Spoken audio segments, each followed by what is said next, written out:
أما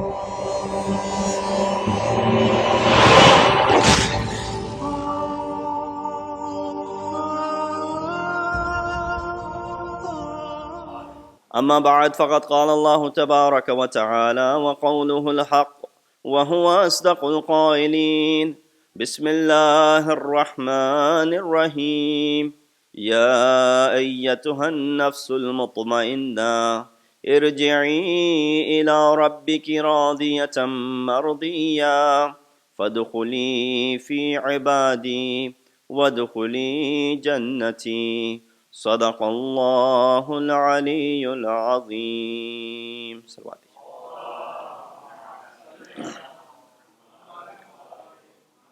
Assalamu alaikum wa rahmatullahi wa barakatuhu. Tonight, as been the case in all nights, we've been reciting these verses from Surah Fajr, chapter 89, verse number 27 to 30. And we've been benefiting from the various tafasir, or at least I have benefited from the various tafasir and presented in front of you that these ayat, and as there are many other ayat in Quran, how the implementation of these ayat is referring towards our third Imam. And keeping that in mind, we talked about how this nafs mutma'in and the serene soul is referring to Imam. And the points that we've been trying to derive from the event that took place almost 1400 years ago in the land of Karbala on the day of Ashura, with the topic of messages from Ashura. Yesterday, when we had talked about one message that we had derived, and that message was the message of freedom. And we tried to explain from the various quotations from Imam as well as his companions as to how they portrayed, not through just their sayings, but also through their action. In fact, the quote from Imam in which he says that life in honor or the death in honor is better than life in dishonor. The whole philosophy of the life and how insan should spend this life as hur or as azad or as free man. And insan should only be abid and servant to Allah subhanahu wa ta'ala. That was yesterday. Today, among the messages of Ashura that we want to talk about is the message of ithar. The word ithar in Arabic, or even in Persian, or in Urdu as well, slightly different way of saying it. In Arabic it will be ithar. In Urdu or Farsi it will be isar, which translates as preferring others over yourself, or giving preference to others over yourself. And we see that this concept of isar was prevalent throughout this journey of Imam. In fact, Imam himself is the first individual to do this isar, when he chose others over himself, when he chose the comfort of others by discomforting himself, when he chose that this religion reaches you and I, may it come in the form of the sacrifice that he has to perform. And that is the biggest form of isar that we see. But should we just only talk about the isar of Imam and feel good about it? Isar of his companions, how they sacrifice themselves and feel good about it, and then move along to the majlis and the matam the next day, the day of Ashur. Then comes Arba'een, marks the end of Muharram and Safar. Aza is over the next year. No. The point over here is looking at these lessons. First and foremost, duty of every individual is to adopt these messages that we learn from Ashura. We said Ashura itself is an institution. Every step of the way, it has something for us. In fact, Ashura has examples for every age group, whether it be a 6-month-old, whether it be infants, whether it be toddlers, whether it be children, whether it be young adults, whether it be old folks. There's example, whether it be ladies, young or old. There's an example for every single individual in Karbala. And that's why it's over-encompassing and all-encompassing, and it encompasses every single individual, and it addresses every single individual. With this tamheen, I want to get right into my topic of this Isar, as to how we can go ahead and adopt this Isar. Obviously, for anything, first, if you can go ahead and prefer others upon yourself. Quran heavily talks about it. And I will quote a few ayat from Quran as well. In fact, the ayat that we recite in the beginning of the 4th para of Quran, lan tanalu hatta, you do not attain the highest status and the virtues except when you go ahead and spend part of what you dearly love. Lan tanalu al-birra hatta tunfiqu mimma tuhibbun. To spend that which you love and hold dearly to yourself. Not that which is extra, laying, free, you don't even look at it. Okay, there's no use for me. Isar is when you give something which is dear to yourself. And so we might not have the case in our lives, but whenever the situation arises, are we up to the task or not? And that's why Ashura is there to give us this example. We look at that in order for us to have Isar, there are necessity of Isar. The reason I keep on using the word Isar, because I've already translated it. Giving preference to others. You need to have a few things before you can actually perform this Isar.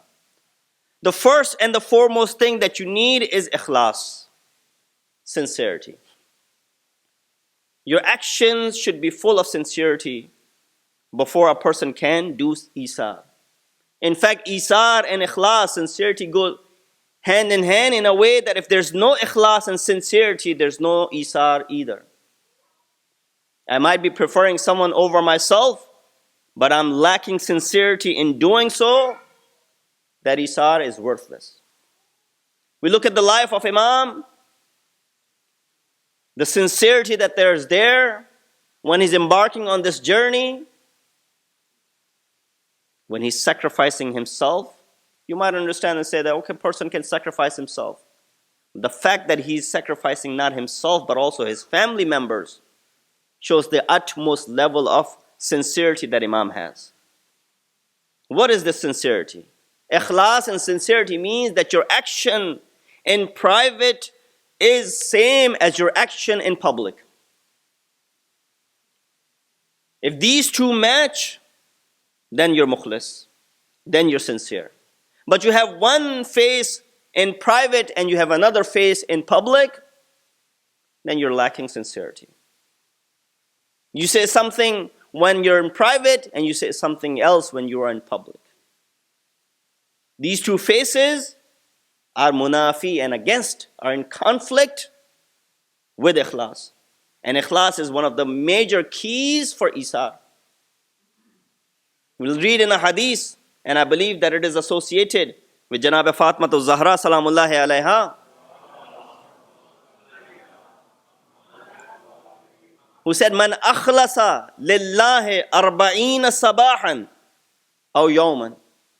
Whoever sincerely dedicates for Allah subhanahu wa ta'ala 40 nights, 40 days, or 40 mornings, whatever you want to put there. Arba'ina sabahan means 40 mornings. Khalisatan for Allah subhanahu wa ta'ala. What comes out of it? It says, ظهرت ينابيع الحكمة من قلبه إلى لسانه. The springs of wisdom come out from the heart of this individual. Hasn't happened to me, so I haven't been able to make myself mukhlis to Allah subhanahu wa ta'ala for 40 days. It might be an easy thing to read, but it's another story, another thing to be able to apply. Masoom is saying that whoever dedicates khalisana with ikhlas 40 days for Allah subhanahu wa ta'ala, that means you do nothing except that you do it for Allah subhanahu wa ta'ala. Can we dedicate 40 mornings for Allah subhanahu wa ta'ala? Is there anyone who can say that I have dedicated 40 mornings for Allah subhanahu wa ta'ala? Again, it's a very difficult task. I don't know how many of us could make such a claim. So ikhlas is very important when it comes to this. Ikhlas is important in all aspects of your life. Building a mosque, you need to be mukhlis. You need to be sincere. We read that there was a mosque that was built in the time of Rasulullah, known as Masjid-e-Ali. Story behind it is that the munafiqeen, the head of munafiqeen, had fled to Sham, and he was running the affairs from Sham. So he told his followers who were still in Medina to go ahead and build a mosque, because it was very difficult for them to get together to plan something against the Muslimin. So the best way to do this is go ahead and build a mosque. You get together in a mosque and you can plan whatever you want to. Nobody will suspect. These people came to Rasulullah and said to Rasulullah, "O Rasul, Masjid al-Quba is too far away. The elderly folks, it's very difficult for them to travel, go there. Sometimes it's raining. We want to build a mosque closer to our houses. Do we have the permission to do so?" Prophet was headed towards Tabuk. Battle of Tabuk. Very far distant. Prophet said, let me tell you when I come back. Prophet goes.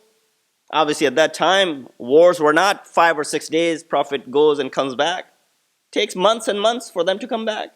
By the time Prophet came back, these guys had already built a mosque. They invited Prophet to perform a few rakat of namaz so that we can officially start this masjid. Ayat comes down from Allah subhanahu wa ta'ala that this masjid which has been built, la taqum fihi abadan, do not stand in this masjid ever. It's a mosque. It's a house of Allah, dedicated. No, what are the intentions behind it? It's lacking ikhlas. It's lacking sincerity. And therefore, even building a mosque, which is a very gracious cause, but if it's lacking sincerity and ikhlas, right away building a mosque, Allah subhanahu wa ta'ala says, bring this mosque down. This mosque is built for the purpose of misguiding and not for guidance. Why? It was lacking ikhlas.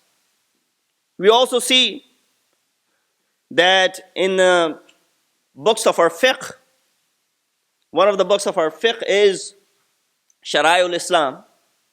Shara'i al-Islam is a book written by Muhaqqiq Hilli. We need to study the work that our ulama have done. Because unless we look at the work that they have done, if I say, oh, Muhaqqiq Hilli, you say, fine, Muhaqqiq Hilli. What did he do? He wrote a book called Shara'i al-Islam. So what? Ulama have studied it, okay, it doesn't really relate to me. Then there came another individual, Muhammad Hassan al-Najafi. He went ahead and did the tashri' of this book, Shara'i al-Islam, 40 plus volumes. 40 plus volumes. He did the commentary. He said, well, Muhammad Hassan Najafi, so what? We need to understand what these people have done, hard work that they have put in. Who's Muhaqqiq Hilli? He's the uncle of Allama Hilli. All these years we thought maybe there was only one Hilli. No, there was Allama Hilli. He actually had an uncle by the name Muhaqqiq Hilli. Muhaqqiq means the one who has done tahqiq, a researcher. Whenever the word muhaqqiq is said, it refers to him. And there was time whenever the word Allama would be referred, it would refer to Allama Hilli. The lineage of geniuses, if you want to call it. Allama Hilli, when his uncle Muhaqqiq died, he was only 28 years old. Again, Allama was the, student of Muhaqqiq. He could not find anyone more worthy for the chair of Marja'iyat than his nephew, who was only 28 years old. That's Allama Hilli. But nonetheless, I'm not going to go into the details of the history of these individuals. So there's a book called Shara'ul Islam, and there's a tashri commentary on that by Muhammad Hassan al-Najafi, known as Jawahirul Kalam. In Jawahirul Kalam, there's a mas'ala relating to sincerity. There's a mas'ala in regards to salat. There were two individuals who traveled to Mashhad, where Imam Rada is buried. And when they arrived and they met Imam alayhi salatu wasalam, they asked about the mas'ala of qasr prayers. I guess that mas'ala was relevant back then as well as it is today. We thought only in New Jersey that problem exists. 14 miles, less than 14 miles, all the cities are connected or not. It's a large city, it's a small cities. What the mas'ala is, we still haven't figured out. Some people are praying full, some people are praying qasr. It's a big mas'ala. But anyways, so these two go to Imam and they ask Imam, is our salat qasr or is it full? Imam refers to one of them and he says, your salat is full. And then he looks at the other one and he says, your salat is qasr. Both have come from Medina. Both are sitting with Imam. Both are planned to leave together. So there's not an issue of days that they're staying. One might have been staying for 10 days, so yes, you're going to pray full. One might have been staying for less than 10 days, so you're going to pray qasr. But back in the day when they used to travel between Hijaz and Mashhad present day, they wouldn't just go for a couple of days. They'll go for a month or so. Both of these individuals asked Imam, how is my salat? He said, qasr. The other one said, how is my salat? He said, full. Surprise, Imam, we both came together. Masala should be similar for both of us. He said, depends on how and what you're traveling for. Your travel, an yakuna safaru sa'igan. Your travel should be for legitimate purpose. But if you travel for ma'asiyat and sin and guna, then when you travel for guna and you intend on doing some guna and ma'asiyat and a sin, at that point your namaz is full. So Imam said, one of you have come to see me. Your travel is okay. It's legitimate travel. You're going to pray qasr. But the other one has come to see the Sultan of the time, Harun al-Rashid. You came to see him. You had business with him. You said, on the way back, I'll see Imam as well. You, because your travel is filled with ma'asiyat that you are performing with that individual. Therefore, your namaz is full. Right away, the intention, the khulus, ikhlas, the sincerity that we were talking about, the intentions over here are understood. One, because the person was traveling for ma'asiyat, prayer is full. Person who was traveling without ma'asiyat, his prayer was qasr.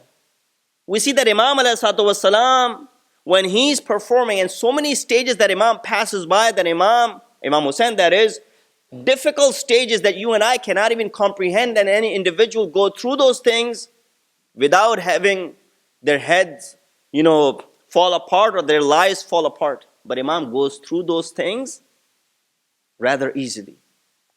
Imagine holding your 6-month-old in your arms and begging for water. It's not an easy thing. Imagine instead of water coming, an arrow comes and pierces the throat of this child. It's not an easy thing. But Imam ﷺ went through these things easily because of the sincerity that he had. And he said, هَوِّنُ مَا نَزَلَ بِي أَنَّهُ بِعَيْنِ اللَّهِ. He said, all of these things are easy for me. Why? Because they're all are under the watch of Allah subhanahu wa ta'ala. Allah is watching. It's not that God is not watching whatever is happening to me. Allah subhanahu wa ta'ala is watching over me. And because He's watching, these things are easy for me. Right away we learn something, that every time we do something, we sometimes tend to forget, Alam ya'lam bi anna Allah yara, that Allah is not watching. Right now you ask anyone that, do you believe that God exists? You say, yes, no doubt about that. Yeah, you're saying it through your tongue, but your actions do not portray that God exists. Because what you just did a moment ago, God forbid, is something as if God doesn't exist. Because you just disobeyed Allah. Alam ya'lam bi anna Allah yara. Do you not know that Allah subhanahu wa ta'ala is always watching over you? Imam said, these things are easy for me. Why? Because Allah is watching. If there was no one watching, then it would have been very, very difficult for me. So that's one thing, Isar. I want to go back to Isar. First condition for Isar is what?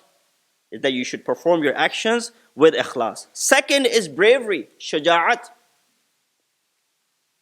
You have to be shuja' in order to go ahead and do Isar and prefer others over yourself.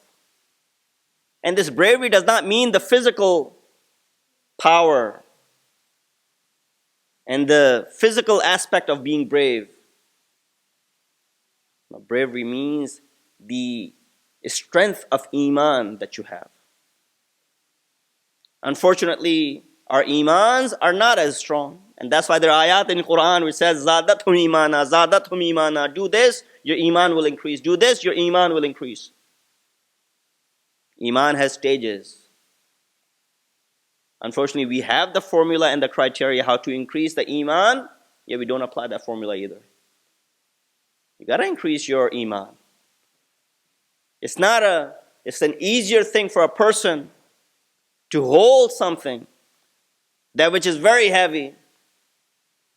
And in fact, the example, it might be a very shallow example, but I'll give, because I want to share this example with the kids. That an old man who was trying to bring the shutter of his shop, back there, and even nowadays, you have these shutters instead of doors. There was these shutters that you would lock, and then, you wanted to close your shop, for example, at the end of the day. There was this old man who was trying to bring the shutter down. He could not. It was difficult. So he asked a young man to go ahead and help him. That young man came and brought the shutter down very easily without any problem. He patted on the back and said thanks, and he went away. An onlooker asked, who do you think is more strong? He said, obviously, that young man is more strong. Look how he was able to bring the shutter down. He said, yeah, the man is strong because he's able to physically bring the shutter down, but he does not have the power to keep his shutters from his eyes. These eyelids that we have, he does not have the power to bring them down whenever there's haram in front of him. You might be able to bring these shutters down easily, but when there's a scene where there's a thing that you should not look at, these shutters don't come down. That old person has a more convincing. As I told you, the example might be a little bit shallow, but nonetheless, it serves the purpose. That how strong of the iman is required. It's not the physical strength when it comes to isar and preferring others over yourself. It's the strong iman that is something which is needed over here. And that's why hadith says, the most brave among you is the one who has complete control over his or her desires. If you and I have complete control over our desires, then we are the strongest in the sight of this hadith. And then basirat, insight, is also needed for one to go ahead and prefer others over themselves. What is this basirat? Basirat is this illumination, this light, this nur which is inside. The same nur which, when Amirul Mu'mineen Ali ibn Abi Talib ﷺ was asked, that have you seen your Lord? Imam replied by saying, Ma kuntu a'budu rabban lam ara. I do not worship the Lord that I cannot see. Right away the individual asked, Wa kayfa ra'aytahu? How have you seen him? He said, La tudrikuhu al-uyun. The eyes do not see him. بِمُشَاهِدَةِ الْعَيَانِ, with the sight of these eyes. Rather, وَلَكِنْ تُدْرِكُهُ الْقُلُوبُ بِحَقَائِقِ الْإِيمَانِ, but the heart sees it with the insight, the light, the nur that is inside this heart. How many of us have seen Allah subhanahu wa ta'ala through this heart of ours? No matter what I try to do, I come back to namaz. Example of namaz is right in front of us. Might be repetitive to some of you, but I ask for forgiveness. That when we stand up for namaz, one direction that we are physically facing is Kaaba. So that there's uniformity between all the Muslimin, that they're facing in one direction, and that is Kaaba.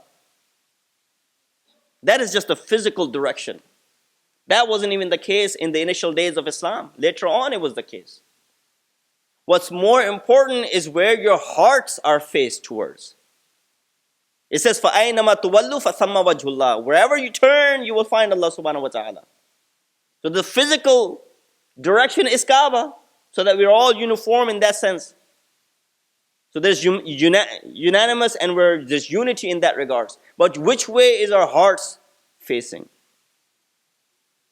Hearts should be facing Allah subhanahu wa ta'ala. But are they facing Allah subhanahu wa ta'ala? I'll give you another example. When you're standing in front of someone who's higher in a status than you. For example, you're standing in front of your father. We have respect for our fathers. Standing in front of your mother. We have respect for our mothers. Grandparents, even furthermore respect. And this respect is something which is relative. If you give them respect, you will receive this respect in return as well. But I don't treat my child with respect, I shouldn't expect any sort of respect from the child either. So it's relative. But nonetheless, imagine you're speaking to your father. Something very important. And in the midst of this talk, you turn around.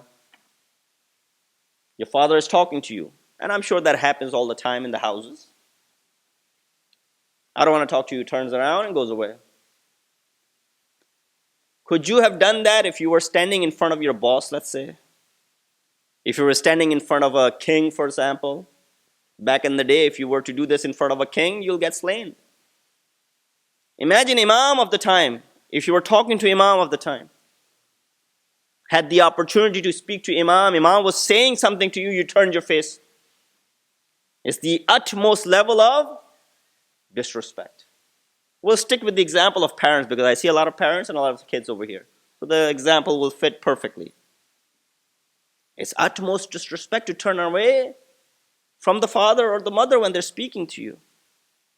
We don't realize these small little things and the consequences of these little things. One thing leads to another. That's why I keep these notes in front of me. But the consequence I'll tell you very briefly. A child was walking in front of his father disrespectfully. He was 3 steps ahead of his father. Our 6th Imam stopped him. After seeing this, Imam exhorted him, advised him, saying that do not walk in front of your father. Do not sit before your father. Do not call your father by his name. All those things which this society unfortunately teaches us. Calling the father with the name, sitting before the father comes in and sits, and walking ahead of the father disrespectfully. Later on, Imam said this child who was walking 3 steps ahead of his father, disrespectfully, Allah took 30 years away from his life. 30 years. Intangible, you could not feel it, but Imam was able to say, 3 steps disrespectful ahead of father, 30 years from the life is gone. But anyways, going back to the example, turning away from the parents or the father while they're talking to you is disrespect. Isn't it? So you don't turn your face away from them. You keep your face and eye contact when you're talking to them. But when we are speaking to Allah subhanahu wa ta'ala, Prophet went to Mi'raj, came back, he says, Mi'raj al-mu'min as-salat. This is our Mi'raj. Why? What did Prophet do in Mi'raj? He spoke with Allah subhanahu wa ta'ala. How do we speak to Allah subhanahu wa ta'ala? Through the salat. Imam says, as soon as when you're praying and facing directly towards Kaaba, obviously physically, But as soon as during this prayer you think of something other than Allah subhanahu wa ta'ala, it's just like turning your face away from Allah subhanahu wa ta'ala. How many of us during the prayer have thought of something else aside from Allah subhanahu wa ta'ala? Can anyone claim, I cannot, that I have prayed 2 rakat namaz with sincerity where I have thought of nothing but Allah? I can make one claim, that I have performed 2 rakat namaz where I have thought of everything but Allah. I can make that claim, but I cannot make the claim otherwise. So this is something which is utmost disrespect when you turn away from Allah subhanahu wa ta'ala. So therefore, going back, basirat and insight is something. These are threefold formula that is needed as far as this isar is concerned when you're preferring others over yourself. Salawat bheji Muhammad wa ali Muhammad par.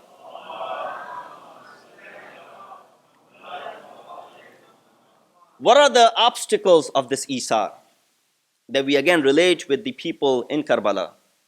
The obstacles, the apparent obstacles, are either individual or collective in congregation, in Jamaat. Sometimes individually we are unable to do an act of isar or to go ahead and prefer someone over us. It could be from the teachings of other religions, or it could be something that we have adopted from the society that we live in. So collectively, all of those things affect, and therefore we're unable to perform this isar. That is something which we saw in the lives of those people, companions, forget about the Masumeen, lives of those companions who are sacrificing themselves. Among them is an example of Zuhair ibn Qayn. On the night of Ashura, Imam turns off the lamp. He said, whoever wants to leave, go ahead and leave. Imam turns it back on. He sees that everybody's sitting. Nobody got up and left. Nobody got up and left. Imam said, I lift my allegiance upon you. I give glad tidings of Jannah to you. They want my blood. They don't need your blood. You can go if you want to. But we saw everybody still remain. Zuhair ibn Qayn said one sentence. Imam, if we were given 70 lives, life, then killed, life, then killed, 70 lives, we will still not strand you alone. We will still sacrifice our lives for you, and we'll still prefer you over ourselves. Allahu Akbar. This is the example. They're not masoom. These individuals are not masoom. We see the same thing in the life of Hani ibn Urwa and Muslim ibn Aqil. That Muslim was a guest of Hani in the house of Hani. When Hani is apprehended and he's asked about Muslim, he said, I will not give up Muslim, even if you are going to go ahead and take my life. Why? This is the ambassador of Imam alayhi salatu wasalam. We see in the life of other individuals who were present in Karbala as well. Person by the name Sa'id. He says to Imam, that Imam, you perform this salat and I will stand in front of you. Sacrificing himself so that Imam can perform the salat. Preferring Imam over himself. This is the utmost level of isar. By the time Imam had finished the namaz, Sa'id had been struck by 13 arrows. Could not succumb to that and he died. Another example of this isar that we see in the life on the day of Ashura is in the form of the children of Muslim as well. I looked at the clock and I see that I've run out of my time.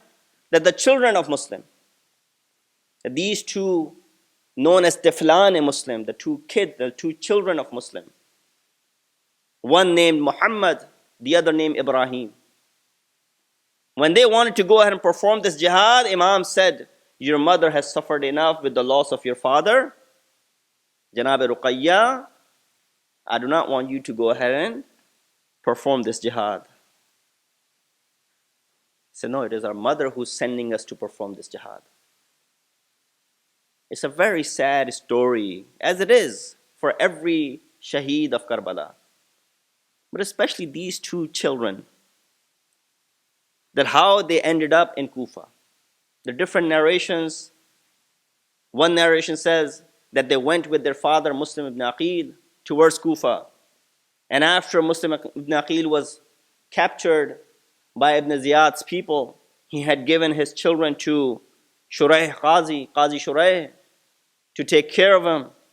And then Shuraih had let these kids go so they can flee the city of Kufa, and then they were captured.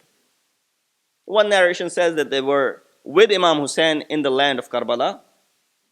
And after 10th of Muharram, after the day of Ashura, when the enemies had attacked the tents, people spread out, the kids spread out. And the example is, if the beads of the tasbih, if you open them up, how they spread away, that's how the kids were lost. And so these two kids of Muslim ibn Aqil were captured by one of the men of Ibn Ziyad, brought into Kufa, and that's how they ended up being in the prison of Ibn Ziyad. Very sad story. Since now we are on this topic, we see that how these two kids are in this captivity, and they're so young. Imagine all these kids are sitting over here, those parents who have brought their kids with them. Imagine not knowing the whereabouts of your child for a minute. You know that your children are on the other side, for example, sitting with the mothers. And the mothers know that the children are sitting over here with the father. They have complete satisfaction. They don't have a worry. But imagine for a second, a mother says, "Where's the child?" The father says, "I don't know where the child is." How do they start feeling? Those who are sahib-e-awlad, they can understand and relate this very easily. That you lose a child for a second, how do you start feeling? It's very difficult. These two young kids are away from their father, are away from their mother Ruqayya, and they don't know where they are. And if it was an adult in captivity with such harshness, it would be difficult for an adult. These two are kids. They're in this captivity. To go through their life very quickly, as I don't have a great deal of time in my hand, that the person who was taking care of them by the name Mashkur, he was ordered to give them only one course of meal and very little water. Imagine young kids, probably 4, 5, 6, 7, 8-year-old, not much. At that age, by themselves, without their parents, in captivity, with very limited food. Where do they put their head to cry? There's no mother over there. They hug each other whenever they want to cry. This was the habit of the children of Muslim ibn Aqil. Tiflan Muslim, they would hug one another when they wanted to cry. Muhammad was elder, Ibrahim was the younger one. Muhammad would hold Ibrahim in his arms whenever he felt like crying.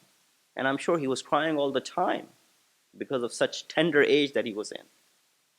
But nonetheless, one day after long captivity, they said, "Oh brother, we should get out of here somehow."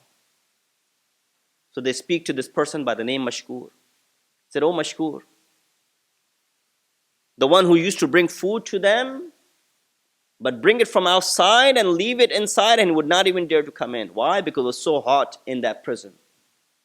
Just imagine what kind of prison it was. It wasn't a prison where there were all the facilities over there. That too was also a problem. Nonetheless, one day they convinced to speak with Mashkur. They say to Mashkur, "Oh Mashkur, do you know who Rasulullah is?" He said, "Yes, who doesn't know Rasulullah? He's the Rasul of this ummah." He said, "Do you know who Jafar Tayyar is?" He said, "Yes. Jafar is the one who lost both of his hands, and Allah had given him wings. And he's flying with the angels." He said, "Do you know who Ali ibn Abi Talib is?" He said, "Yes, Ali ibn Abi Talib is my Imam. How can I not know him?" He said, "Well, let it be known that we are grandchildren of Ali ibn Abi Talib. Let it be known that we belong to the household of Rasulullah." He said, "Who are you?" He said, "We are the sons of Muslim." Right away, this person, Mashkur, said that, how did you end up being over here? Right away, he started asking for tawbah and repentance. He said, if there's anything that I can do for you.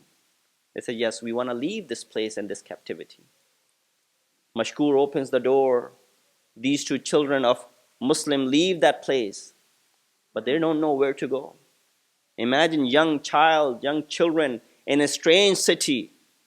They can only travel at night time, and that too, they could not find a way out of the city of Kufa.